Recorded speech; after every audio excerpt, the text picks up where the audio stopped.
এইখানে আপনারা দেখতে পারতেছেন মাত্র 2 থেকে 3 দিনের মধ্যে বিটকয়েনে প্রায় 16% মতো ড্রপ করছে। তার মানে বুঝতেই পারতেছেন অল্ট কয়েনগুলোর অবস্থা কিন্তু আরো খারাপ, এবং এই সিচুয়েশন দেখে আপনারা কিন্তু অনেকেই প্যানিকড হয়ে মার্কেট থেকে বের হয়ে যাচ্ছেন, অথবা বলতে পারেন অনেকেই টেনশনে আছেন। সো আজকের পুরো ভিডিওটা আপনাদের সবার জন্য, যারা মূলত এই মার্কেট থেকে ভয় পাইতেছেন, প্যানিকড হয়ে যাচ্ছেন, তারা আশা করি পুরো ভিডিওটা কন্টিনিউ করলে বুঝতে পারবেন যে বর্তমানে মার্কেটের মধ্যে কি হইতেছে এবং এই সিচুয়েশনটা কবে নাগাদ পর্যন্ত ঠিক হইতে পারে। সো অবশ্যই পুরো ভিডিওটা দেখবেন, আশা করতেছি আপনি একটু হইলেও স্বস্তি পাবেন। এইখানে আপনারা দেখতে পারতেছেন আমি আমার টেলিগ্রাম চ্যানেলের মধ্যে জুন মাসের 24 তারিখে আপনাদেরকে ওয়ার্ন করে দিয়েছিলাম যে বিটকয়েনের অবস্থা যদি খুবই খারাপ হয় তাহলে প্রাইস $55,000 পর্যন্ত ড্রপ করতে পারে, এবং আপনারা কিন্তু দেখলেন রিসেন্টলি বিটকয়েনের প্রাইস $53,000 পর্যন্ত টাচ করছে। সো বুঝতেই পারতেছেন টেলিগ্রাম চ্যানেলের মধ্যে জয়েন হয়ে থাকা কতটা বেশি ইম্পর্টেন্ট। আমি কিন্তু এই আপডেটটা শুধুমাত্র টেলিগ্রামের মধ্যে দিয়েছিলাম, এবং যারা টেলিগ্রামের মধ্যে এই আপডেটটা দেখছিল তারা কিন্তু ওই সময় ডিসিএ করার জন্য ডলার ফ্রি করে রাখছিল, এন্ড দেন কালকে যখন মার্কেট হঠাৎ করে ড্রপ করে তারা কিন্তু অনেক ভালো কয়েন কম প্রাইসে কিনে রাখছে। সো আপনি যদি বিটকয়েন এই ধরনের কুইক আপডেটগুলো পাইতে চান তাহলে অবশ্যই আমাদের টেলিগ্রাম চ্যানেলে জয়েন হয়ে থাকবেন, ভিডিও ডেসক্রিপশন বক্সে লিংক দেওয়া থাকবে। সো এখানে আপনারা দেখতে পারতেছেন বিটকয়েনের প্রাইস কিন্তু $53,000 পর্যন্ত ড্রপ করছিল।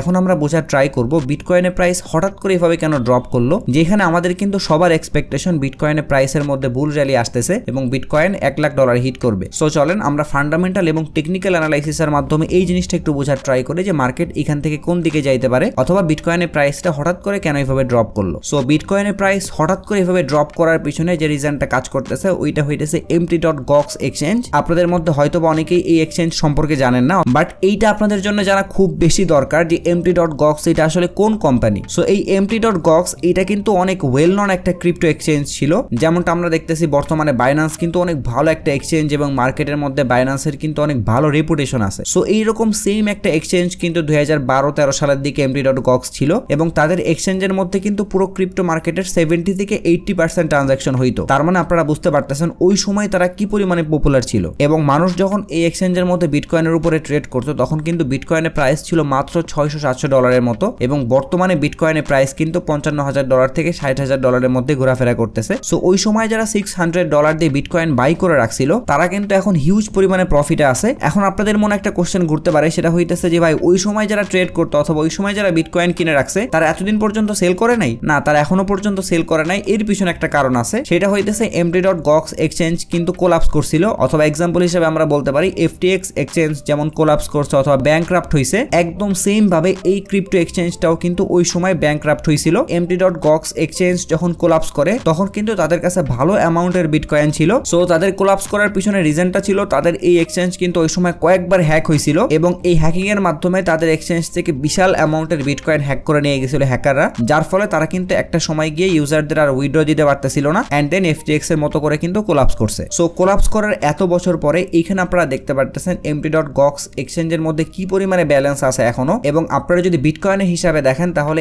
1,41,000 বিটকয়েন তাদের হোল্ডিং এ আছে। সো এখন তারা কি করতেছে, তাদের এই ব্যালেন্স গুলো ইউজ করে মানুষকে রিপেমেন্ট করতেছে, অথবা বলতে পারেন ওই সময় যাদের ডলারগুলো দিতে পারে নাই এখন কিন্তু তাদের ওই ডলারগুলো তারা আবার ফেরত দিচ্ছে। তার মানে ওই সব ইউজার যারা হচ্ছে ওই সময় $600 করে BTC কিনে রাখছিল, সো হয়তো অনেকেই হোল্ড করবে আবার অনেকেই কিন্তু সেল করে দিবে, বাট এই যে বড় অ্যামাউন্টটা ট্রান্সফার হয়েছে এটাই কিন্তু মূলত প্যানিকড হওয়ার মেইন রিজন। সো যাই হোক, এখন একটু আমরা দেখার ট্রাই করি mt.gox এক্সচেঞ্জ কি পরিমাণে ট্রানজাকশন করছে লাস্ট কয়েকদিনে। সো এখানে আপনারা দেখতে পারতেছেন সর্বপ্রথম তারা $2.71 বিলিয়ন একটা বড় ট্রানজাকশন করে, আর তখনই কিন্তু আমরা দেখছি বিটকয়েনের প্রাইসের মধ্যে সাডেনলি বিশাল একটা কারেকশন আসে। এরপরে তারা $148 মিলিয়ন সমপরিমাণ BTC ট্রান্সফার করে, এটার জন্যও কিন্তু আবারও মার্কেটের মধ্যে ডাউনফল আসে, এন্ড দেন সর্বশেষ তারা $84 মিলিয়ন সমপরিমাণ BTC বিটব্যাংক ওয়ালেটের মধ্যে ট্রান্সফার করে। এখন একটু আমরা বোঝার ট্রাই করি তাদের এই ইফেক্টটা মার্কেটের মধ্যে কতদিন থাকতে পারে। সো এখানে আপনারা দেখতে পারতেছেন একটা বক্স দেওয়া আছে, এবং এই বক্সের মধ্যে যে অ্যামাউন্টটা দেখতে পারতেছেন $8.2 বিলিয়ন, এইটা হইতেছে mt.gox এক্সচেঞ্জের যে অ্যামাউন্ট আছে ওইটা, এবং এইখানে আপনারা দেখতে পারতেছেন BTC পেন্ডিং ডিস্ট্রিবিউশন, এবং এইখানে দেওয়া আছে BTC কারেন্টলি ডিস্ট্রিবিউটেড, অর্থাৎ যে অ্যামাউন্টটা অলরেডি তারা হচ্ছে ডিস্ট্রিবিউট করে দিছে, মানুষকে রিপেমেন্ট করে দিছে, ওইটার অ্যামাউন্টটা এখানে আপনারা দেখতে পারতেছেন খুবই সীমিত, অর্থাৎ 0.08%। এটা হয়তো বা আরেকটু বাড়বে, মেবি 1 থেকে 5%-এর মতো হইতে পারে। এবং নিচে আপনারা যেটা পেন্ডিং ডিস্ট্রিবিউশন অ্যামাউন্ট দেখতেছেন, এটা কিন্তু হিউজ। আমরা যদি উপরেরটা 5%ও ধরি তাহলে পেন্ডিং অ্যামাউন্টটা কিন্তু 95%-এর মতো আসতেছে। তার মানে আপনারা বুঝতে পারতেছেন $8.2 বিলিয়ন মধ্যে থেকে তারা যদি 5%ও রিপে করে দেয়, তারপরেও যে অ্যামাউন্টটা থাকবে ওইটার জন্যও কিন্তু বিটকয়েনের উপরে ভালো একটা ইফেক্ট আসতে পারে। কারণ তারা যেই পরিমাণ ট্রানজাকশন লাস্ট কয়েকদিনে করছে এইটা মাত্র 5% ধরতে পারেন। সো তাতেই যদি মার্কেটের অবস্থা এইরকম হয়, সো তারা যখন বাকি অ্যামাউন্টগুলো মানুষকে দেওয়া স্টার্ট করবে অথবা রিপেমেন্ট করবে, তখন কিন্তু বিটকয়েনের অবস্থা আরো ভয়াবহ হবে। এর পাশাপাশি এখানে আপনারা একটা চার্ট দেখতে পারতেছেন যেটা দ্বারা ইন্ডিকেট করতেছে বিটকয়েনের বিগেস্ট লিকুইডেশন। এই চার্টের মধ্যে এইখানে আপনারা দেখতে পারতেছেন বিশাল লেভেলের লিকুইডেশন হয়েছে একবার। এরপর থেকে কিন্তু মার্কেটের মধ্যে ওই রকম লিকুইডেশন আমরা দেখি নাই, বাট এই লাস্ট কয়েকদিনে কিন্তু এইখানে দেখতে পারতেছেন সেই আগের মতো করে কিন্তু লিকুইডেশন হয়েছে এবং এইটা কিন্তু সেই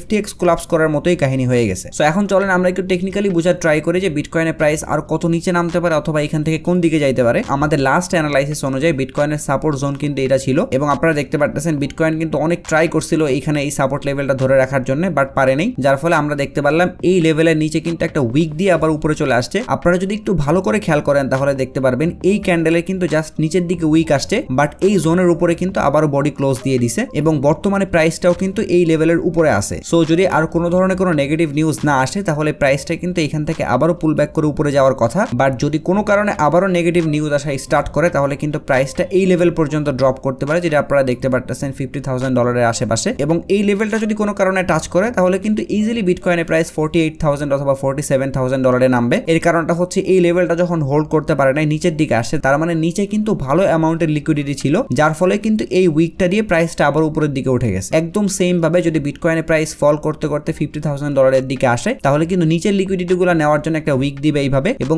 ওই উইকটা হয়তো বা 47 অথবা $45,000 পর্যন্ত নামতে পারে। সো আপনারা অবশ্যই ডিসিএ করার জন্য প্রিপারেশন নিয়ে রাখবেন, অর্থাৎ আপনাদের কাছে ডলার ফ্রি রাখার ট্রাই করেন। যদি মার্কেট এখান থেকে পুল ব্যাক করে উপরে উঠে যায় তাহলে তো ভালো, বাট যদি কোনো কারণে এখান থেকে আবারও ডাউনফল আসে এবং প্রাইস যদি $50,000 নিচে নামে তখন যদি আপনি ভালো অ্যামাউন্টের কয়েন বাই করে রাখতে পারেন। এর পাশাপাশি আমরা যদি বিটকয়েনের লিকুইডেশন হিট ম্যাপের দিকে তাকাই তাহলে এখানে আপনারা দেখতে পারতেছেন নিচের দিকে কিন্তু তেমন লিকুইডিটি নাই, বাট আপনারা যদি একটু উপরের দিকে খেয়াল করেন তাহলে দেখতে পারবেন $59,000 দিকে ভালো লিকুইডিটি আছে। এরপরে এখানে দেখতে পারতেছেন $60,000 দিকেও কিন্তু লিকুইডিটি আছে। একদম উপরের দিকে $64,000 আশেপাশে কিন্তু ভালো পরিমাণে লিকুইডিটি আছে। সো একটু বড় টাইম ফ্রেমে বিটকয়েনের প্রাইসটা কিন্তু উপরে যাওয়ার সম্ভাবনা অনেক বেশি, বাট এই যে নেগেটিভ নিউজগুলো মার্কেটের মধ্যে আসতেছে অথবা প্যানিক সেলিং হইতেছে অথবা বলতে পারেন ম্যানিপুলেশন ক্রিয়েট হইতেছে, এর কারণে কিন্তু আমরা দেখতে পারতেছি যে বিটকয়েনের প্রাইসটা উপরে উঠতে পারতেছে না। সো এটাই ছিল আজকের ভিডিও। আশা করতেছি এই ভিডিওর মাধ্যমে আপনাদের সাথে আমি বিটকয়েনের একদম ইন ডেপথ অ্যানালাইসিস শেয়ার করতে পারছি। সো ভিডিওটা যদি আপনাদের কাছে একটু হইলেও হেল্পফুল মনে হয় তাহলে একটাই রিকোয়েস্ট থাকবে, যারা আমার চ্যানেলের ভিডিওগুলো রেগুলার দেখেন